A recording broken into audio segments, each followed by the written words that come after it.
வந்தவனே அவனுக்கு திமிரு வந்துருச்சு.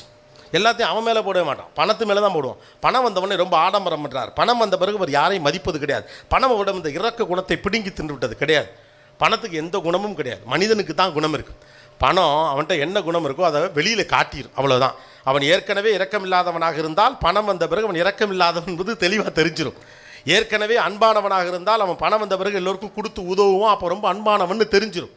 ஏற்கனவே அவன் கருமியாக இருந்தால் பணம் வந்தால் நல்லா இறுக்கி வச்சுக்கிட்டு அவனே அது மேலே படுத்து தூங்கிக்குவான், அவன் கருமின்னு தெரிஞ்சிடும். பணம் யார் அவன் எப்படிப்பட்டவன் வெளியில் காட்டுமே வெளியே பணம் வந்து ஒருத்தனை மாற்றா.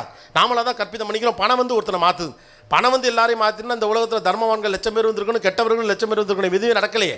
நீங்கள் யாராக இருக்கிறீர்கள் என்பது இந்த உலகத்திற்கு பணம் அடையாளம் தான் காட்டும். அப்போ பணத்தை பற்றின பெர்செப்ஷனே தப்புங்கிற மாதிரி வாழ்க்கை பற்றின பெர்செப்ஷனும் தப்பு இருக்குது. உங்கள் மனசுக்குள்ளே கோபம் இருக்குன்னு வச்சுக்கோங்களேன், இந்த உலகத்தில் நடக்கிற எல்லாமே சரியில்லைன்னு தோணும். பிரச்சனை வெளியிலே கிடையாது, எல்லாருமே சரியில்லை. நான் கரெக்ட் ரூட்டில் தான் போனேன், எதிர்த்தாப்பில் தான் அவன் தான் தப்பாக வந்தான், அவனை அதை தான் சொல்லுவான்.